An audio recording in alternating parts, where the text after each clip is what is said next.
Bismillah. Assalamualaikum warahmatullahi wabarakatuh. Alhamdulillah hamdan katsiran thayyiban mubarakan fi kama yuhibbu rabbuna wa yardah. Asyhadu an la ilaha illallah wahdahu la syarikalah wa asyhadu anna Muhammadan abduhu wa rasuluh. Wassalatu wassalamu ala Rasulillah wa ala alihi wa ashabihi wa man tabi'ahum bi ihsanin ila yaumiddin. Ya ayyuhalladzina amanu taqullaha haqqa tuqatih wa la tamutunna illa wa antum muslimun. Kaum muslimin, para jamaah, para penuntut ilmu yang dimuliakan Allah Subhanahu wa taala, pemirsa MGI TV yang dimuliakan Allah Ta'ala, dan para pendengar Radio Rujannah di mana saya berada. Pertama, marilah kita untuk senantiasa bersyukur kepada Allah Subhanahu wa taala yang senantiasa menganugerahkan kepada kita berbagai nikmat, dengan nikmat yang kita tidak mungkin untuk menghitungnya. Terutama nikmat iman, nikmat kita berada di atas Islam, nikmat kita berada di atas sunnah Rasulullah Sallallahu Alaihi Wasallam, dan nikmat sehat, sehingga pada kesempatan sore yang berbahagia ini kita dapat berkumpul di masjid yang mulia ini. Yang kedua, rasa syukur dan terima kasih saya sampaikan kepada pengurus Ketua DKM Masjid Syu'latul Iman, Masjid Besar Ciawi, yang telah memberikan waktu dan tempat pada kita pada kesempatan sore hari ini untuk memakmurkan masjid ini, untuk mengadakan kajian di masjid yang mulia ini. Demikian juga rasa syukur terima kasih saya sampaikan kepada teman-teman yang menjadi panitia kajian secara khusus di masjid ini, dan kepada seluruh jamaah yang telah hadir di masjid ini. Demikian juga ke seluruh pemirsa, para pendengar yang menyaksikan kajian di sore yang berbahagia ini. Kaum muslimin, para penuntut ilmu yang dimuliakan Allah Subhanahu wa taala, pada kesempatan sore hari ini kita akan membahas dengan sebuah judul, yaitu meraih pahala besar dengan amal soleh. Tetapi sebelum saya menyampaikan materi ini, saya ingin untuk mengingatkan kepada diri saya pribadi dan kepada seluruh kaum muslimin, para jamaah, berkaitan kita telah masuk di bulan Muharram dan di tahun yang baru tentunya. Saya tidak berbicara tentang sisi-sisi yang banyak berkaitan dengan bulan Muharram, tetapi poin yang penting bahwa bulan Muharram adalah salah satu bulan yang punya keutamaan, di mana baginda Rasulullah Sallallahu Alaihi Wasallam telah menjelaskan di dalam hadis Abu Hurairah radhiyallahu taala anhu, dan hadis ini diriwayatkan oleh Imam Ahmad dengan sanad yang sahih.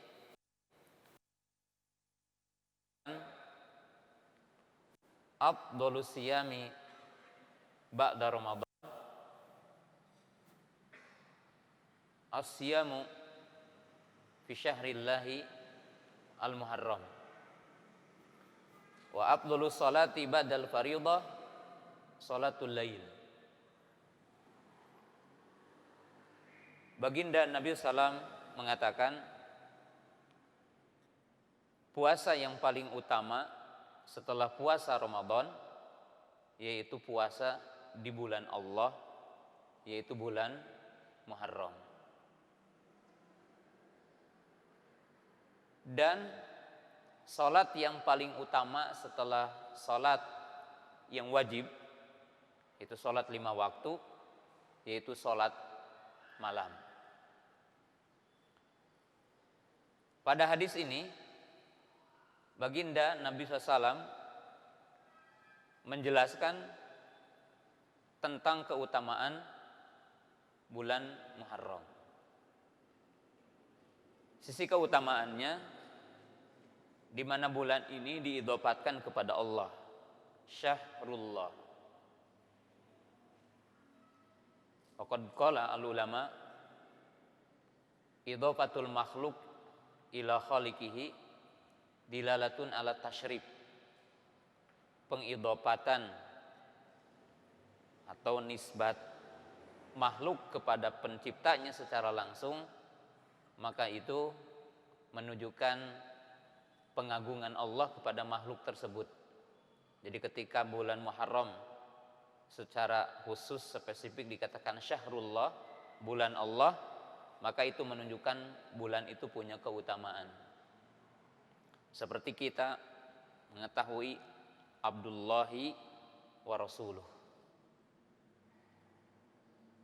Dan pada hadis ini menunjukkan memperbanyak puasa di bulan Muharram itu dianjurkan. Jadi memperbanyak puasa di bulan ini baik. Ya, puasanya bisa menjaga Senin, Kamis, atau puasa Daud, atau puasa mutlak.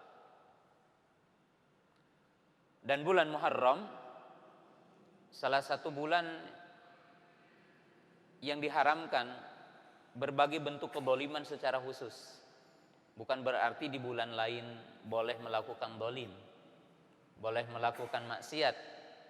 Tapi kalau orang mukmin melakukan maksiat di bulan Muharram, di bulan yang dihormati secara khusus, itu dosanya dilipat gandakan.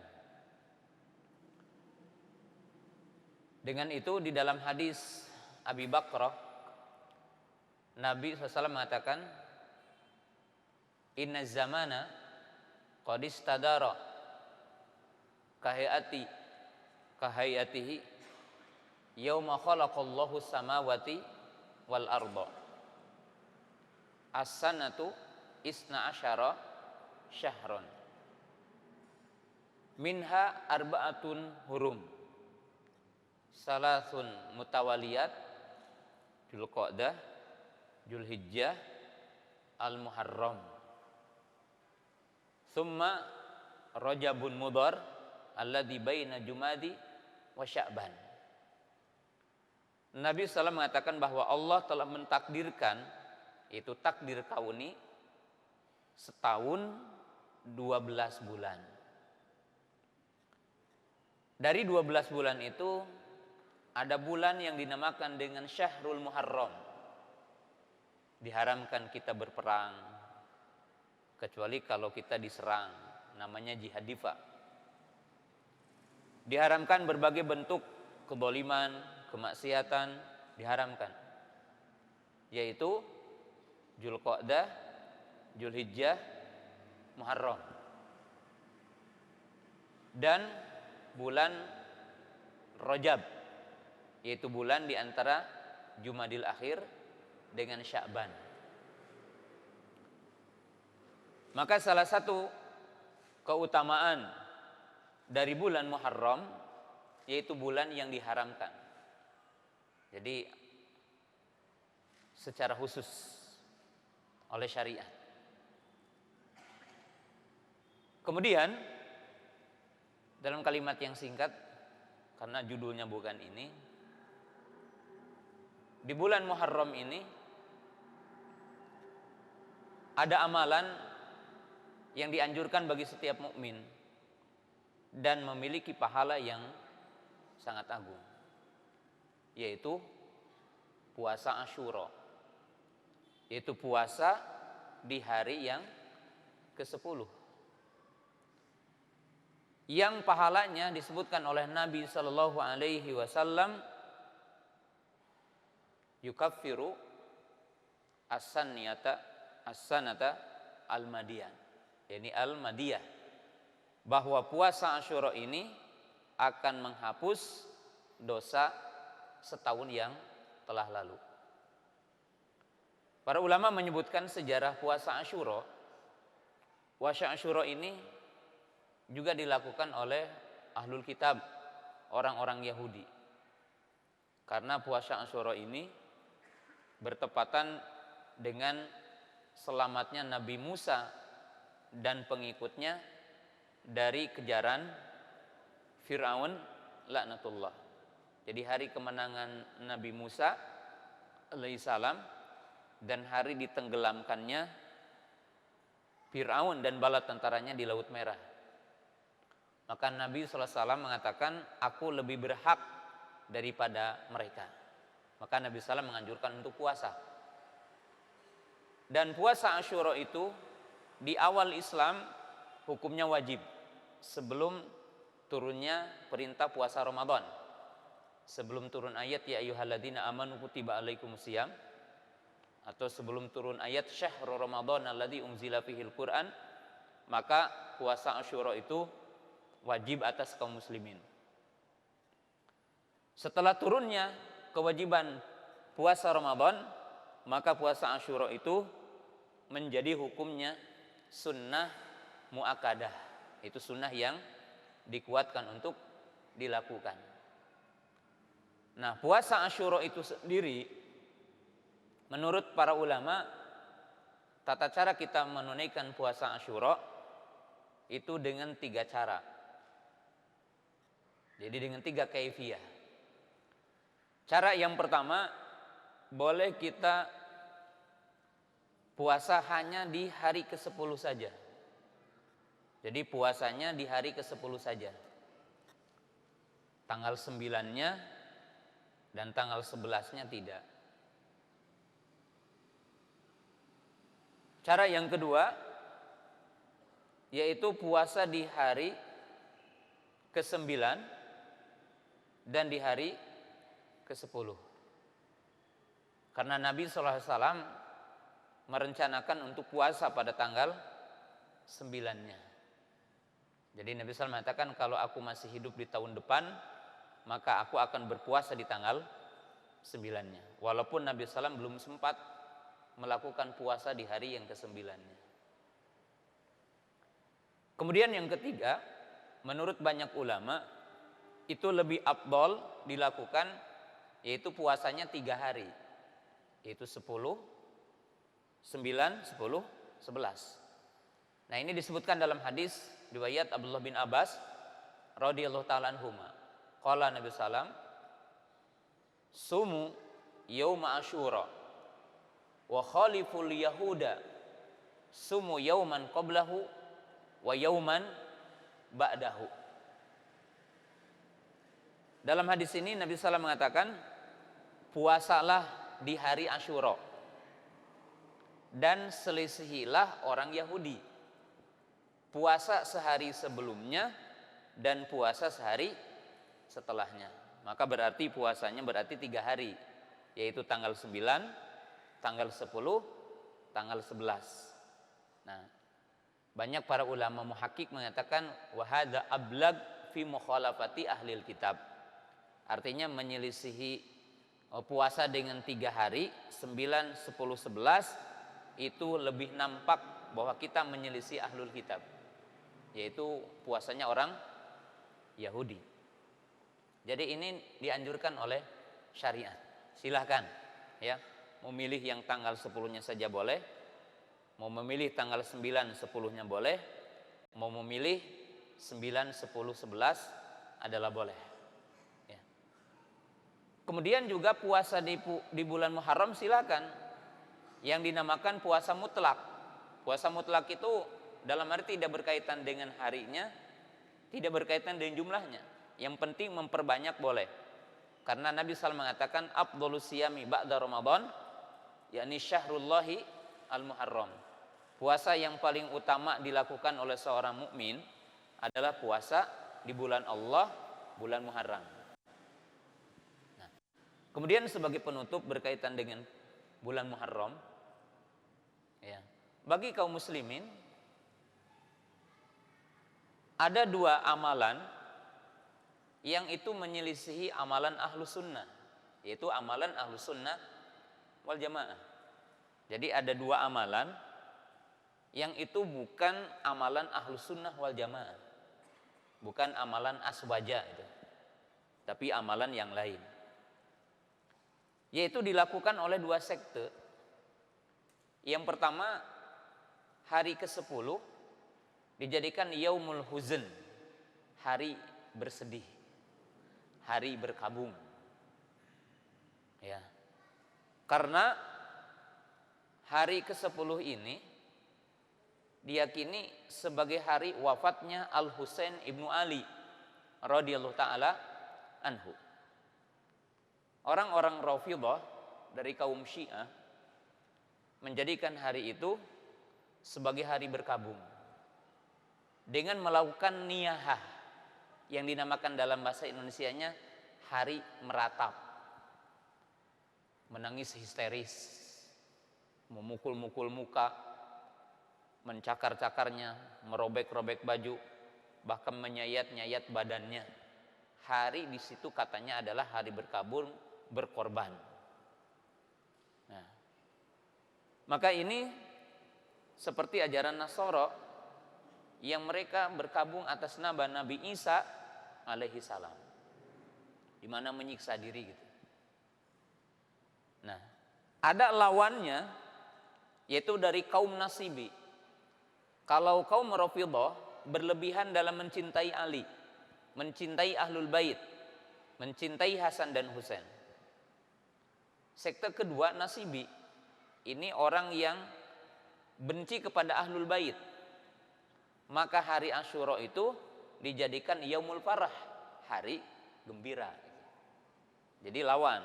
Kalau sekte ini menjadikan hari gembira, di mana di hari itu dijadikan sebagai hari mengungkapkan kegembiraan. Ya, kalau di situ disebutkan oleh para ulama bercelak, berdandan, bergaya, poya-poya dengan makanan di hari itu. Nah, ahli sunnah mengamalkan puasa, yaitu yang dinamakan dengan puasa Asyura, tidak mengamalkan amalan yang tadi gitu. Dan ini berkaitan dengan bulan apa? Bulan Muharram. Ya. Selanjutnya kita akan bahas sekarang adalah dengan judul ya. Berkaitan dengan judul kita ini adalah ya, mendapat pahala dari amal gitu. Jadi pahala yang berlipat ganda. Nah, saya akan menggambarkan ini. Ada 3 mukadimah untuk judul ini. Yang pertama, yang kita yakini sebagai muslim, bahwa hidup kita di dunia bukan untuk berlomba mencari harta, bukan untuk berlomba mencari tahta kekuasaan. Tapi kita hidup dunia untuk beramal. Hidup kita di dunia adalah untuk beribadah. Ayatnya mungkin udah populer, wa ma khalaqtul jinna wal insa illa liya'budun. Alladzi khalaqal mauta wal hayata liyabluwakum ayyukum ahsanu amala. Tidaklah aku menciptakan jin dan manusia kecuali agar mereka beribadah kepadaku. Dialah Allah yang menciptakan hidup dan mati untuk menguji siapa di antara kamu yang paling baik apa? Amalnya. Jadi kita harus paham dulu. Allah tidak menciptakan kita sia-sia. Para bapak, para ibu hidup dunia bukan untuk berlomba mencari harta. Kita hidup di dunia bukan berlomba untuk mencari tahta kekuasaan yang paling tinggi. Tapi kita hidup dunia adalah untuk beramal, untuk beribadah kepada Allah Ta'ala. Ini mungkin udah jelas ya. Tapi dengan judul yang kita bahas, ya, yaitu mencapai pahala besar dari amal soleh. Kaidahnya begini, Pak. Ada orang yang beramal tapi tidak dapat pahala. Jadi ada orang yang beramal tapi tidak dapat pahala. Ada juga orang yang beramal dengan sesuatu yang berat bagi dirinya tapi pahalanya kecil gitu. Jadi ada orang mungkin dalam istilah dunia kerja makan ada kerja keras, kerja cerdas gitu. Kalau bergabung hebat gitu kan. Tapi ada orang yang kerja keras tapi upahnya sedikit. Ada orang yang kerja dengan otak cerdas, upahnya lebih gede gitu kan. Itu hatta di dunia gitu. Maaf ya, bukan membanding-bandingkan. Ada orang jadi tukang kuli gitu. Kuli bangunan pun. Fisiknya lebih berat gitu. Tapi mungkin sekarang 80.000 dibayar. Tapi ada orang jadi tukang manor saja. Manornya itu berapa? Ya mungkin sehari bisa 1 juta gitu. Jadi bisa sekian lipat. Jadi ada orang kerjanya berat tapi pahalanya apa? Sedikit. Ada orang yang kerjanya sedikit, sederhana tapi pahalanya besar. Pahalanya besar. Nah, ini semua Pak tergantung kefakihan kita dalam beramal. Maka dalam kesempatan yang singkat ini saya ingin memberikan beberapa kaidah dalam beramal. Coba lihat 3 hadis dulu terhadap judul materi ini supaya judul kita itu ada argumennya gitu.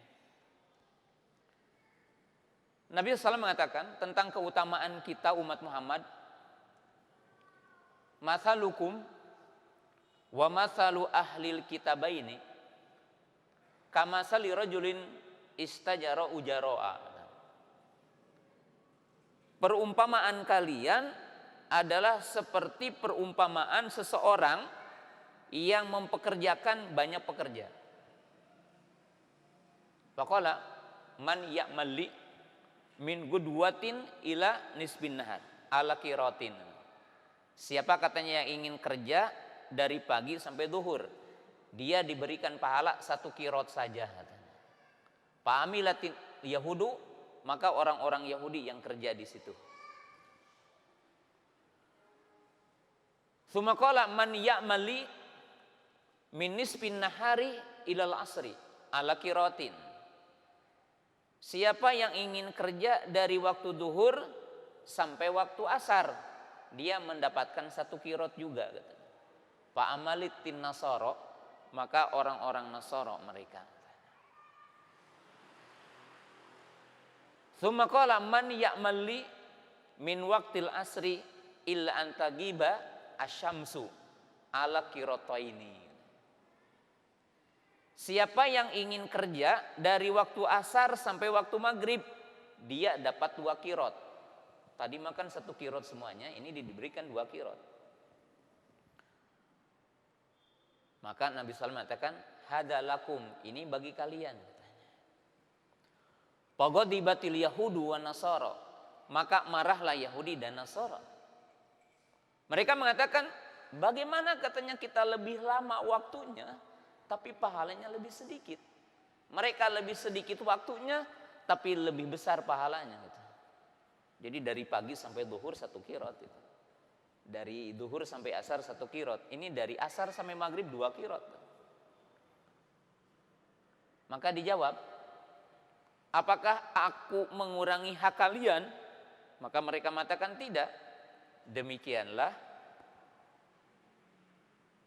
karuniaku aku berikan kepada siapa yang kami kehendaki.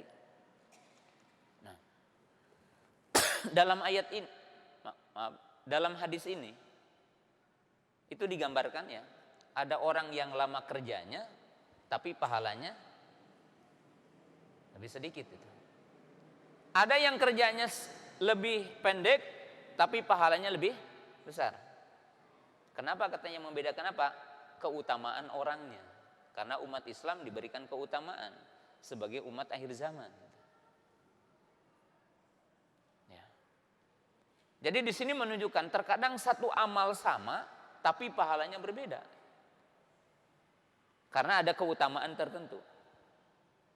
Ini hadis pertama. Hadis kedua. Fadlul alimi alal abidi kafadul qamari lailatal badari ala sairil kawakibi. Di mana baginda Nabi SAW mengatakan, dan hadis ini sahih dan populer sekali. Apa kata Nabi SAW? Keutamaan orang berilmu dengan ahli ibadah adalah bagaikan bulan purnama dengan bintang-bintang yang ada. Jadi kalau sekarang ada bulan purnama, maka bintang-bintang itu kan sirna cahayanya. Nah, ayat ini menjelaskan yaitu apa? Bahwa keutamaan orang yang berilmu dengan keutamaan orang yang tidak berilmu itu beda gitu. Apa yang membedakan nanti kita jelaskan setelahnya. Tapi kita berikan contoh ini. Wudu Pak, wudu dari A sampai Z sama antara orang awam dengan ulama gitu. Ada orang alim wudu, sipulan wudu, tapi awam. Yang satu ulama, yang satu orang alim.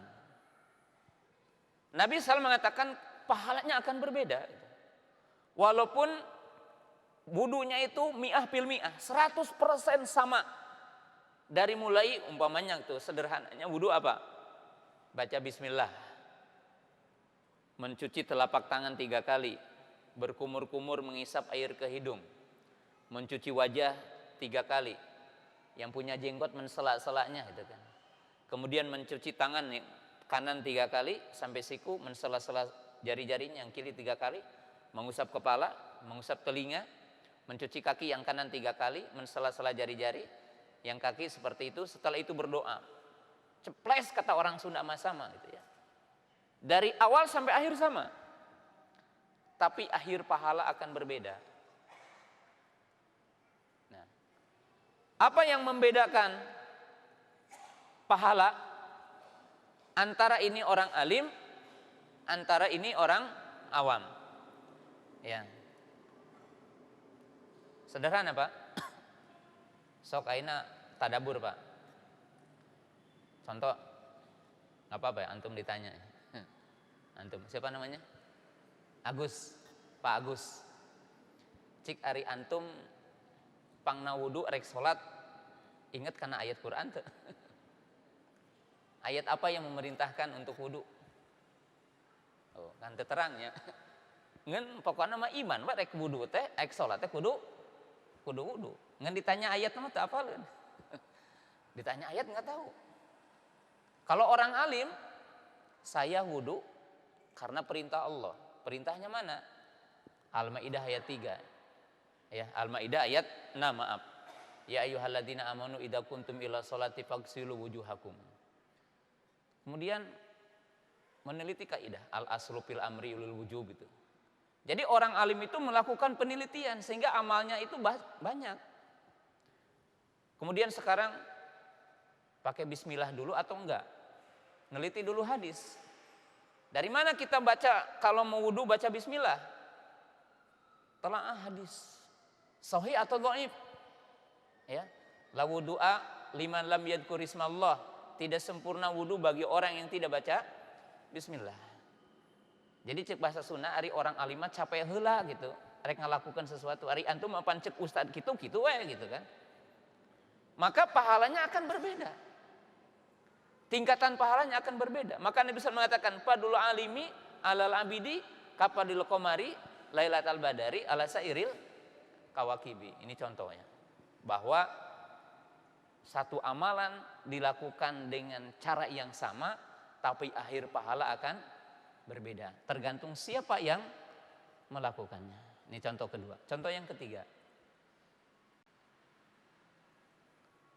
Allah Subhanahu wa taala di dalam Al-Qur'an menyebutkan dua keutamaan sekelompok para sahabat, yaitu dikenal dengan apa? Muhajir dan Ansor. Di dalam Al-Quran senantiasa disebutkan tentang orang muhajir sebelum orang apa? Orang Ansor. Apa ayatnya? Wasabiqunal awwaluna minal muhajirin wal ansor. Senantiasa muhajir didahulukan dari orang Ansor. Kemudian orang-orang yang masuk Islam sebelum perdamaian Hudaybiyah itu lebih utama dari orang Islam yang masuk setelah perdamaian Hudaybiyah atau setelah Futuh Mekah. Kenapa? Ya, kenapa? Orang muhajir lebih utama dari Ansor, ya. Pahalanya juga beda, Pak. Kemudian apa? Orang-orang yang masuk Islam sebelum ya terjadinya Futuh Mekah atau sebelum terjadinya perdamaian Hudaybiyah, maka itu lebih utama ketimbang yang masuk Islam setelah Futuh Mekah. Apa yang membedakannya? Masyakohnya. Masyakoh tahu? Beban mentalnya gitu ya. Tekannya beda. Orang yang masuk Islam di masa sedikit itu tekanannya beda itu. Tapi ketika telah terjadi berbondong-bondong masuk Islam, maka tekanannya berbeda. Maka di sini menunjukkan amalan yang tantangannya lebih besar, umumnya pahalanya lebih apa? Lebih besar gitu. Dengan amalan yang tantangannya apa? Sedikit. Ya. Jadi ini kaidah super umum bahwa amalan ini berbeda-beda pahalanya. Nah sekarang yang kita akan bahas itu bagaimana agar kita semua bisa mendapatkan amal dan bagaimana kita bisa mendapatkan pahala yang tinggi dari setiap amal yang kita perbuat. Dan bagaimana cara kita memilih amal. Nah, ini ada beberapa kaidah yang sangat penting untuk dipahami. Pertama, para ulama telah menjelaskan dan ijma ya, bahwa yang wajib lebih utama dari yang sunnah. Jadi yang wajib lebih utama dari yang sunnah. Kita juga tidak boleh mendahulukan yang sunnah dari yang wajib kalau bergandengan.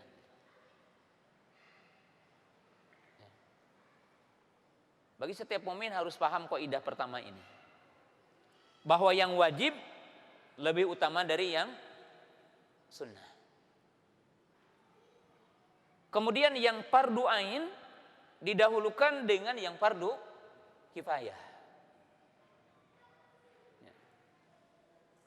Contoh dalam kehidupan kita, Pak udah zakat belum? Belum. Tapi suka sodako, keliru gitu. Kalau antum umumnya di Ciawi pedagang umpamanya, sodakoh dulu atau zakat dulu? Atau juga tidak jelas apa zakat atau sodakoh? Harus kita paham dulu dalam jual beli atau harta yang diperjualbelikan menurut pendapat dan bahkan ini sibhul ijma, hampir sepakat hukumnya wajib. Apabila perdagangan itu sampai nisab, apabila berjalan 1 tahun, maka dikeluarkan dari semua barang dagangan dan keuntungan yang ada dan utang piutang dizakati. Karena unsur zakat tijarah itu minimalnya 3. Barang yang ada, ya kalau kita punya toko ya dihitung ya, mau toko baju atau apa gitu, mau kelontongan dihitung barang yang ada di toko itu. Yang kedua, keuntungan yang ada, mau disimpan di bank, mau simpan di rumah, Yang ketiga adalah tarikan dari utang orang lain yang dimungkinkan akan kembali kepada kita. Dihitung, dikeluarkan 2,5%. Hukumnya apa? Hukumnya wajib. Ada orang yang tidak memperhatikan ini tapi suka sodako, tetap kena adab, Pak. Tetap dia tidak melaksanakan wajib. Dia tetap berdosa walaupun suka sodako. Karena dalam Islam hukum wajib didahulukan dari hukum yang sunnah. Jadi jangan melaksanakan yang sunnah, yang wajib apa? Yang wajib tidak. Nah ini, jadi kita harus tahu tingkatan. Nah, kenapa? Karena yang sunnah tidak akan diterima apabila yang wajibnya tidak dilakukan. Kalau ada orang sekarang sholat qobliyah ba'diyah tapi tidak sholat wajib, ya, maka tidak diterima. Tidak diterima. Ya. Karena kedudukan sholat wajib di atas kedudukan sholat apa? Mustahab. Dari sisi keutamaan dan pahalanya. Contoh yang kedua, ini dalam amal. Yang fardu ain didahulukan yang fardu kifayah. Contohnya apa? Ada sahabat masih muda. Dia minta izin kepada Nabi SAW untuk berjihad. Lalu Nabi SAW bertanya, ahayyun walidai? Apakah kedua orang tuamu masih hidup? Qala na'am. Maka Nabi SAW mengatakan, jihad untuk kedua orang tuamu. Kenapa? Karena jihadnya di waktu itu fardu kifayah. Nabi SAW tidak menginstruksikan kepada semua sahabat. Maka berbakti kepada orang tua hukumnya fardu ain, jihadnya fardu kifayah. Jadi anak-anak muda yang ingin jihad harus paham dulu. Ya. Ini jihadnya fardu kifayah atau fardu ain sehingga benar. Contoh yang kedua, ada seseorang datang kepada Nabi SAW, dia mengatakan, wahai baginda SAW, aku ini telah merencanakan untuk berjihad. Ya, mungkin diperlihatkan ini senjata dan sebagainya. Tapi berbarengan dengan waktu jihad ini, istri aku ingin berhaji. Jadi istrinya belum berhaji. Maka kata Nabi SAW, temanilah istrimu untuk berhaji. Kenapa? Sebab di saat itu jihadnya fardu kifayah, menemani istri fardu ain. Karena istrinya melaksanakan haji yang wajib.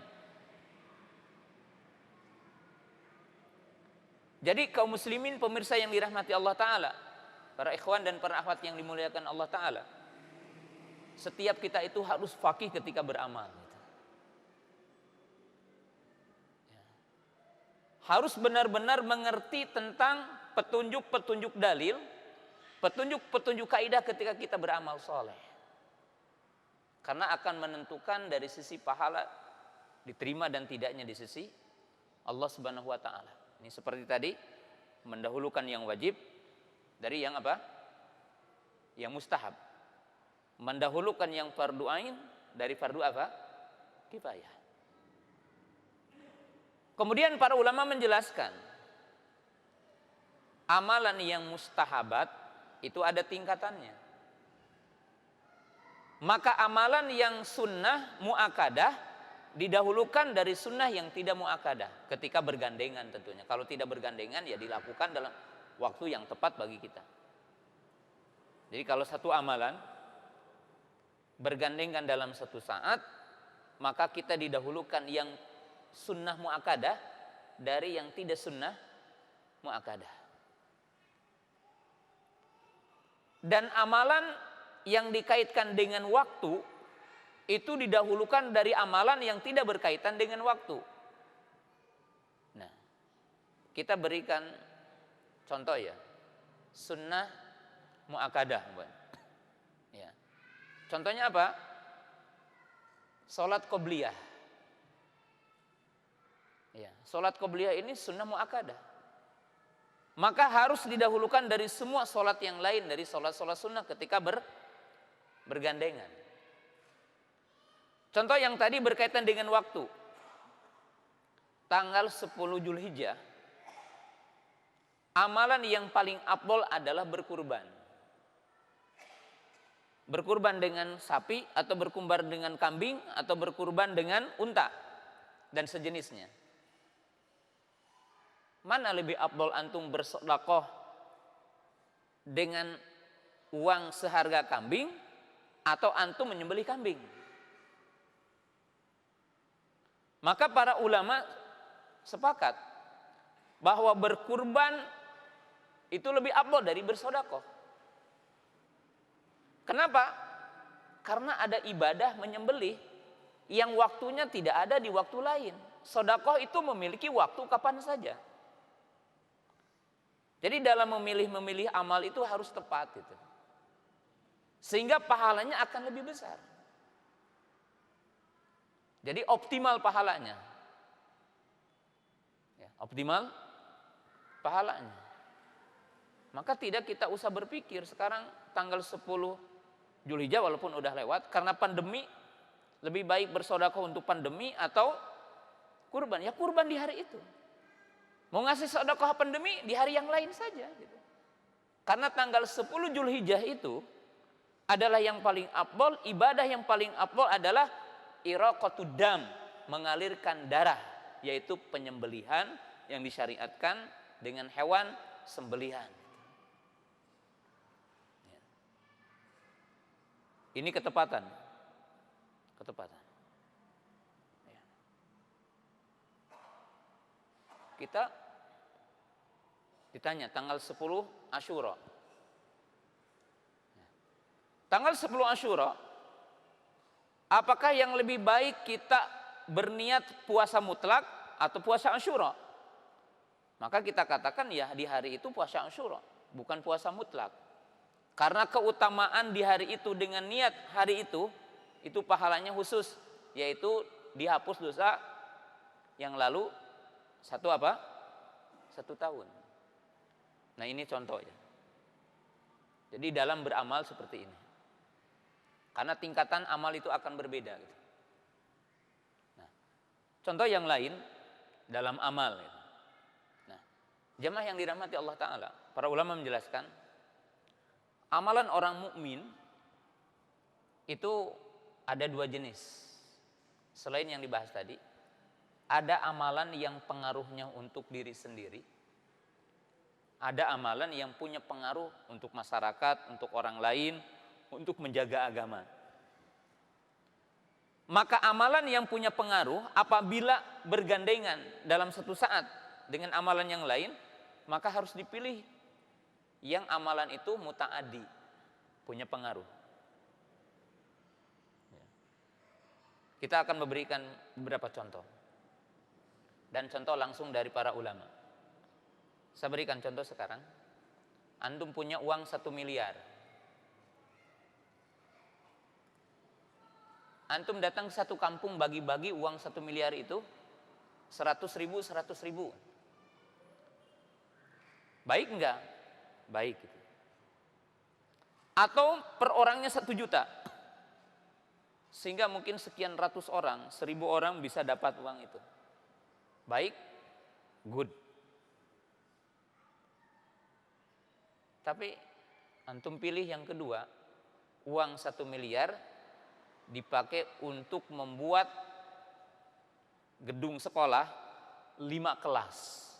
Per kelasnya 200 juta.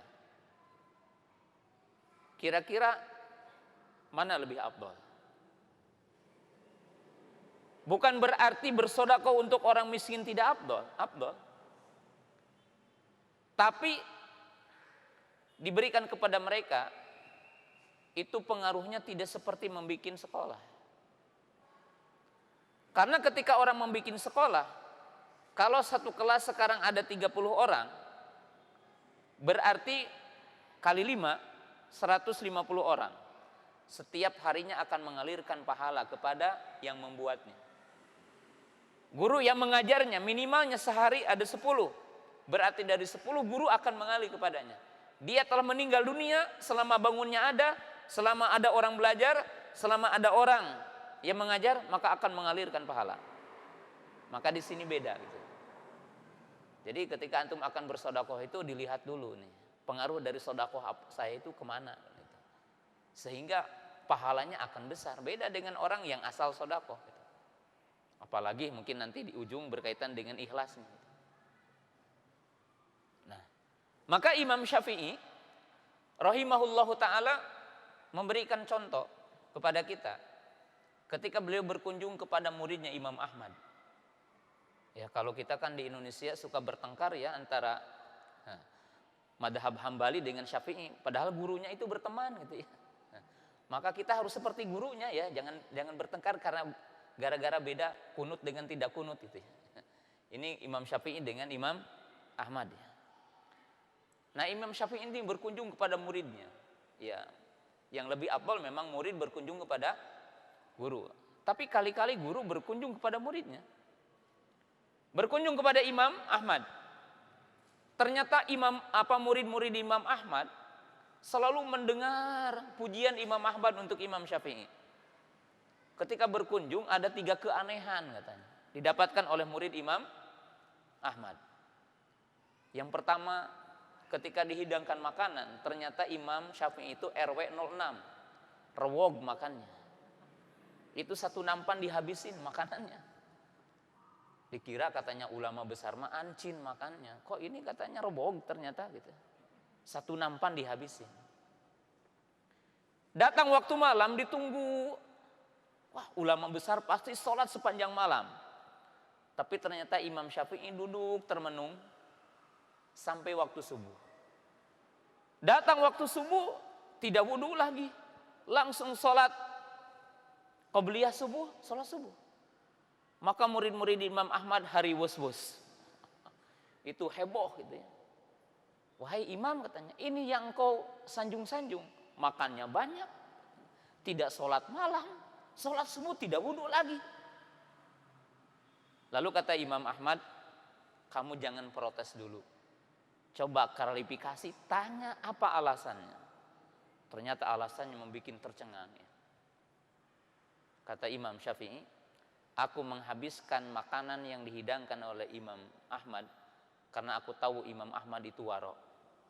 Harta yang diberikan kepadaku bukan hasil riswah, bukan hasil mencuri, bukan hasil riba, hasil yang haram. Maka aku ingin tulang belulangku, fisiki kuat dari makanan yang halal. Ya, makanya kalau antum sering ngantuk, ingat-ingat apa yang kita makan gitu ya.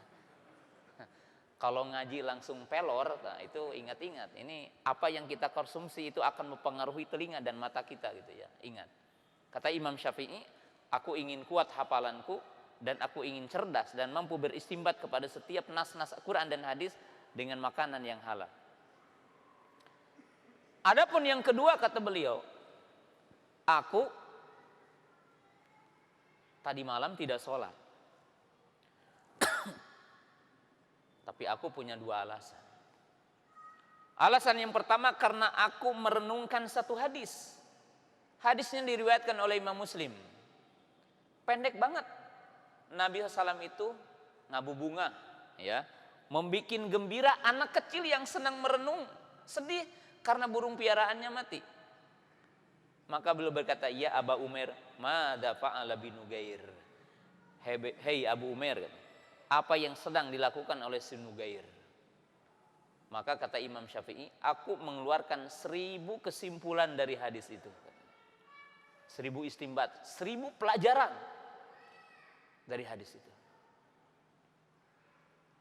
Adapun yang ketiga, aku tidak berwudu karena aku belum batal. Dan aku menunggu sholat ke sholat. Dan kata Nabi SAW, intidarus sholati ila sholati sholat. Menunggu sholat ke sholat adalah sholat. Nah, lihat kecerdasan Imam Syafi'i. Sehingga Imam Syafi'i mengeluarkan statement, at-tafakkur sa'ah khairun min mi'ati rakaat. Kata beliau, bertafakur tentang Quran sehingga mengeluarkan hukum, menjelaskan maknanya, dan bertafakur tentang satu hadis sehingga mengeluarkan hukum dan maknanya, itu lebih baik ketimbang sholat 100 rakaat. Kenapa Pak Bu? Bapak ibu saya sholat 100 rakaat, meninggal dunia pahalanya terhenti. Tapi ulama, contohnya Ibnu Katsir yang menafsirkan Quran,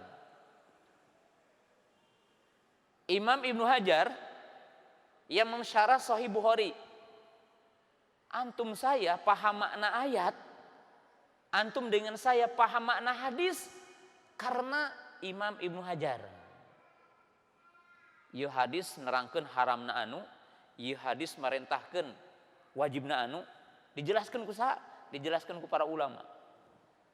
Dari dulu sampai sekarang itu akan mengalirkan pahala.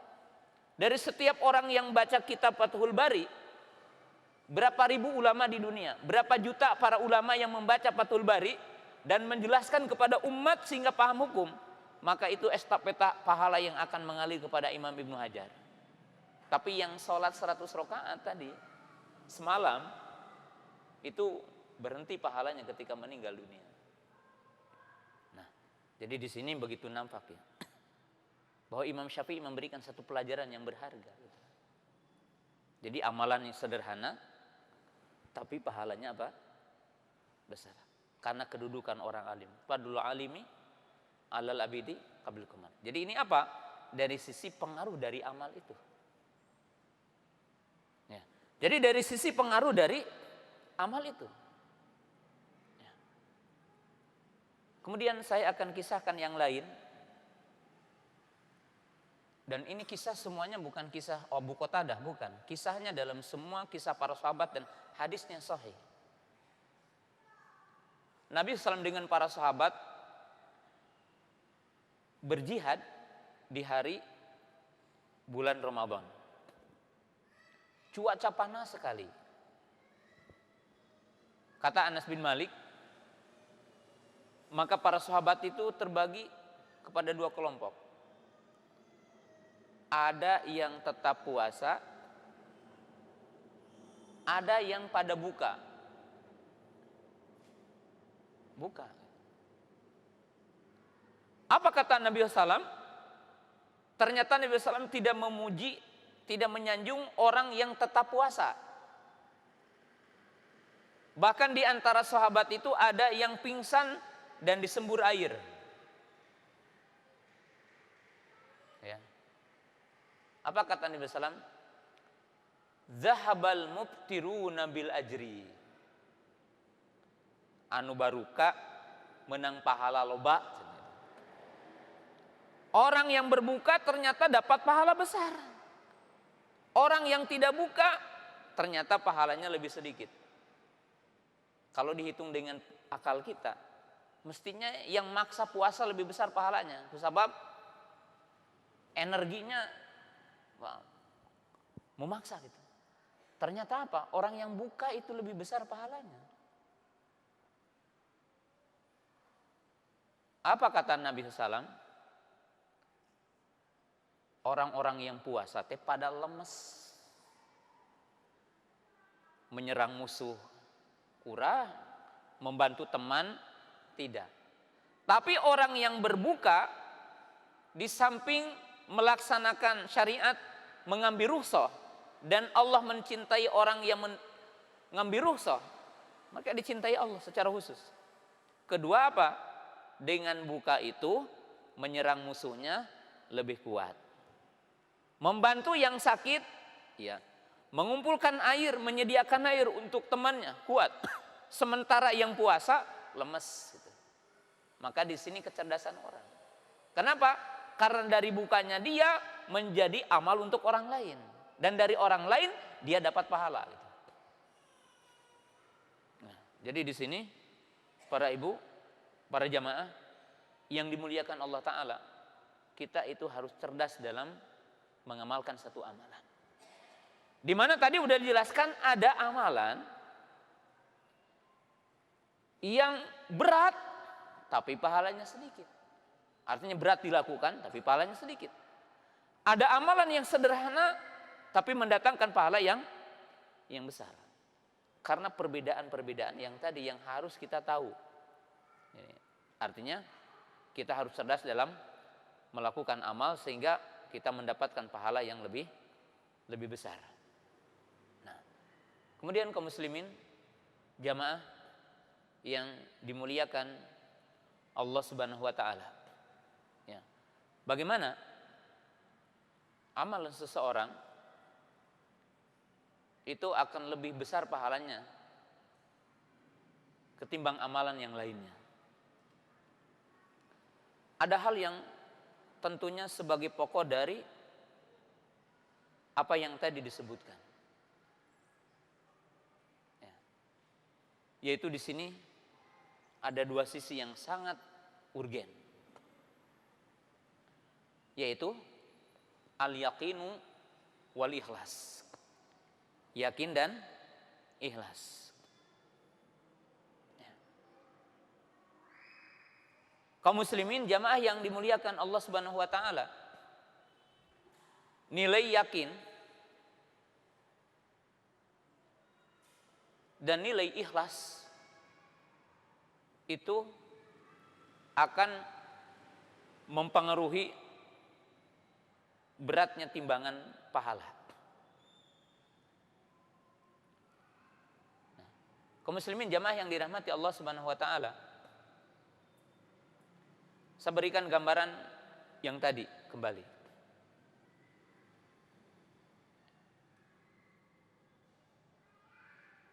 Nabi SAW menyebutkan dalam sejumlah hadis, man qoma ramadhana imanan wahtisaban ghufira lahu ma taqaddama min dzanbihi. Man qoma ramadhana imanan wahtisaban ghufira lahu ma taqaddama min dzanbihi.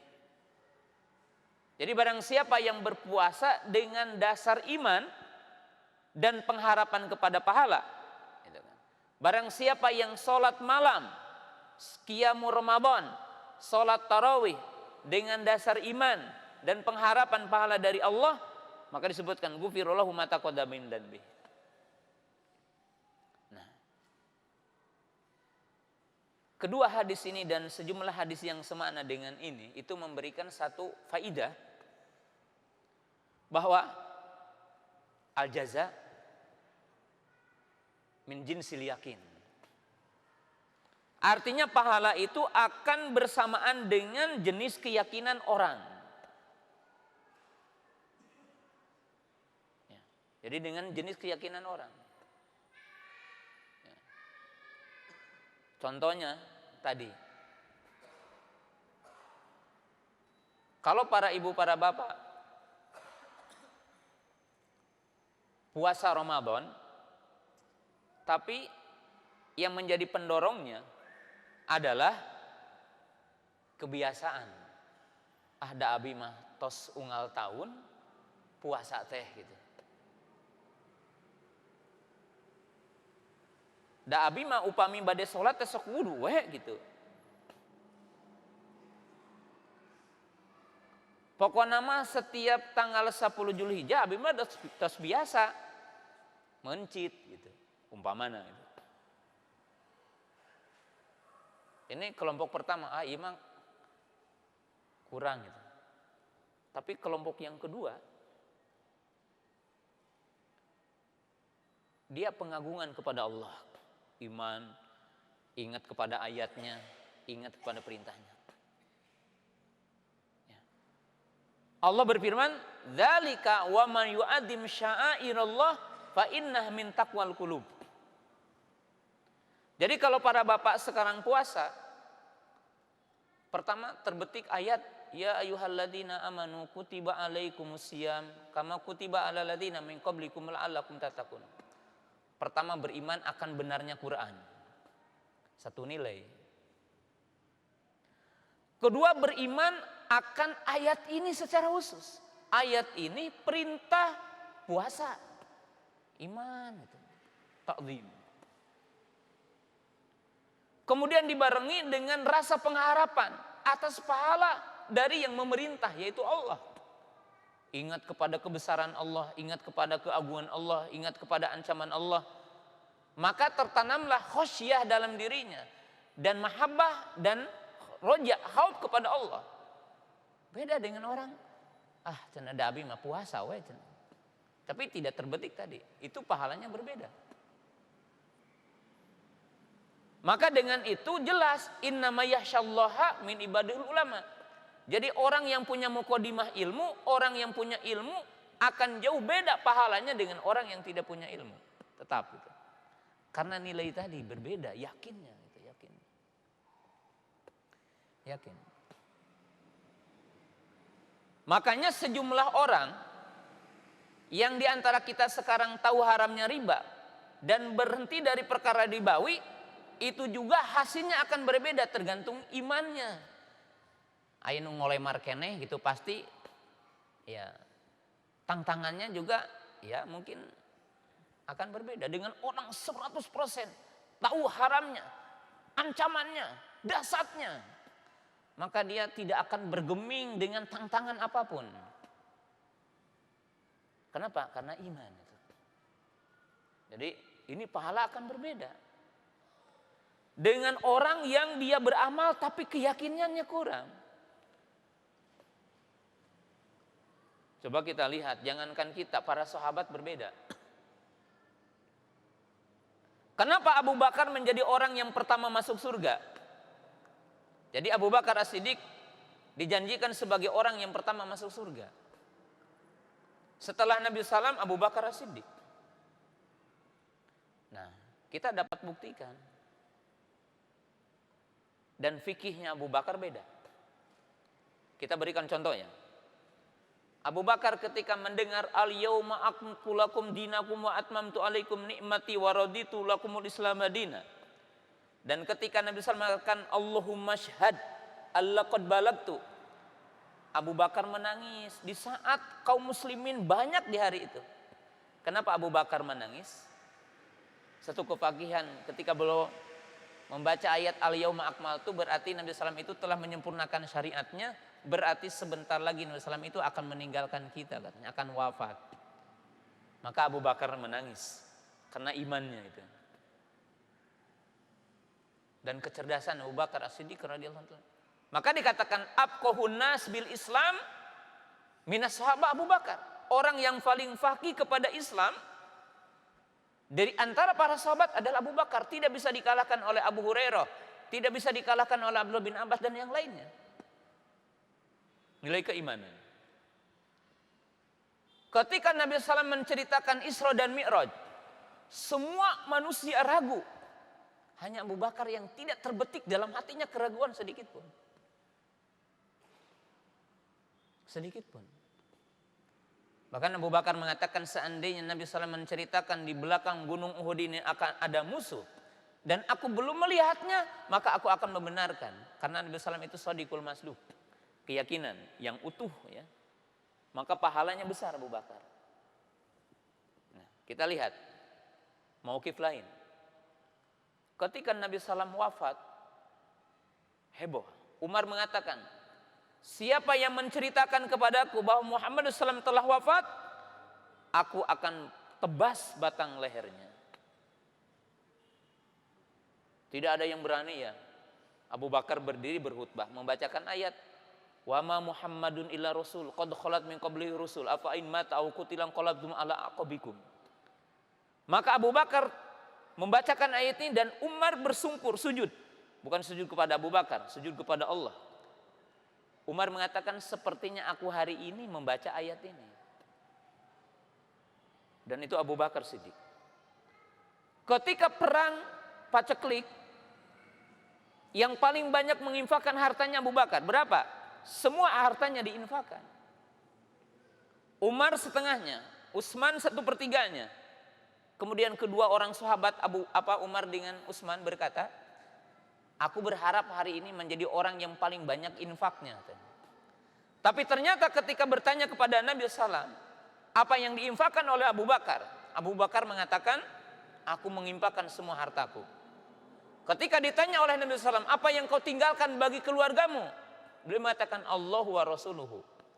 Aku yakin bahwa Allah akan mengganti dari harta yang aku berikan ini. Coba antum saya sekarang mengeluarkan infak berapa? Apa yang menyebabkan saya antum pemirsa berat mengeluarkan harta? Karena nilai keyakinan yang berbeda. Ya. Buah keyakinan yang berbeda antara mereka para sahabat dengan kita. Coba Abu Bakar As-Siddiq ditanya 4 amalan sehari. Siapa yang hari ini puasa? Kata Abu Bakar, aku. Siapa yang hari ini telah mengantarkan jenazah? Aku. Siapa hari ini yang telah memberi nafkah, makanan kepada fakir miskin? Aku. Siapa yang hari ini telah menengok orang sakit? Aku. Kata Abu Bakar. Maka Nabi SAW mengatakan, tidaklah seseorang bisa mengamalkan 4 amalan dalam sehari dengan amalan yang tadi disebutkan, kecuali dia akan menjadi penghuni surga. Ya, Abu Bakar itu muwafaq ya, atau muwafaq, diberikan taufik untuk selalu yang terbaik dalam setiap amal. Ketika Nabi SAW menyebutkan pintu-pintu surga yang 8, ada pintu sodakoh, ada pintu solat, ada pintu jihad, ada pintu royan, ada pintu birrul walidain, ada babul aiman, ada babul la haula wala quwata, ya. Ada bab haji. Kata Abu Bakar, saya katanya tidak tertarik dengan satu pintu, tapi saya ingin bertanya, siapa yang akan diseru dari 8 pintu? Apa kata Nabi SAW? Aku berharap engkau orang yang akan diseru dari 8 pintu. Apa yang menjadikan itu? Nilai keyakinan apa yang ada dalam Abu Bakar As-Siddiq berbeda dengan nilai kita. Maka pahala pun akan berbeda antara si A dengan si B, adalah dari nilai keyakinan. Ya. Kemudian apa? Nilai ikhlas. Ya. Nilai ikhlasnya. Nilai ikhlas. Kalau kita ditanya, oh Ustadz, apa memang ikhlas ada derajatnya? Ya. Ikhlas juga ada derajatnya, sebab ikhlas itu amal hati. Ya. Kaum muslimin jamaah yang dirahmati Allah Ta'ala, Allah memberikan satu gambaran di dalam ayat Al-Quran, surah Al-Ma'idah ayat 27 ya. Allah mengatakan, watlu alaihim naba'a abna adam bil haqqi ittaqarraba qurbanan. Wahai Muhammad, bacakan kepada mereka tentang cerita dari anak Adam ketika keduanya berkurban.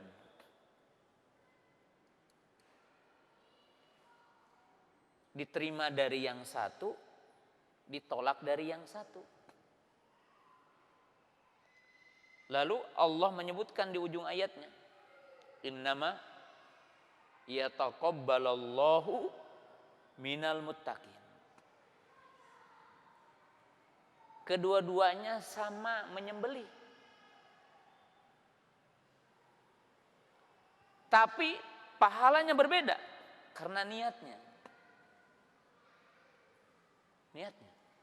Maka di ujung ayat Allah mengatakan, hanyalah Allah akan menerima amal dari orang-orang yang bertakwa, yaitu yang dasarnya ikhlas. Nah, hal ini menunjukkan bahwa ikhlas itu punya pengaruh. Ikhlas itu akan meningkatkan jenis pahala kita. Maka kaum muslimin, jamaah yang dimuliakan Allah Subhanahu wa taala, salah satu peringatan sebelum kita membuka sedikit soal jawab tentang amal yang diperingatkan oleh Nabi SAW dan merupakan fitnah akhir zaman, sehingga para ulama membuat judul minasyirki amalus soleh li iradati dunya. Termasuk bagian dari syirik beramal soleh dengan semata-mata tujuan dunia. Amal soleh ada pahala yang Allah akan berikan tentang dunia. Jihad akan menyebabkan kita dapat ghanimah gitu. Baca Quran salah satunya akan menjaga kesehatan fisik, dan dianjurkan bagi kita berobat dengan Quran. Bersodakoh salah satunya menolak murka Allah. Kemudian setiap amal kebaikan membuka pintu rizki. Wa may yattaqillah yaj'al lahu makhraja. Tapi kita dilarang beramal tujuannya untuk dunia. Tidak berniat untuk akhirat. Kalau hari ini orang umroh settingan, umpamanya gitu kan. Umroh saja settingan itu. Baik orang yang punya kekuasaan atau seorang artis umpamanya. Punya settingan semuanya. Ada orang puasa untuk apa? Ingin naik jabatan. Orang umroh apa judulnya? Alhamdulillah. Abi tos umroh mah. Toko jantan 2 kamari mah hiji.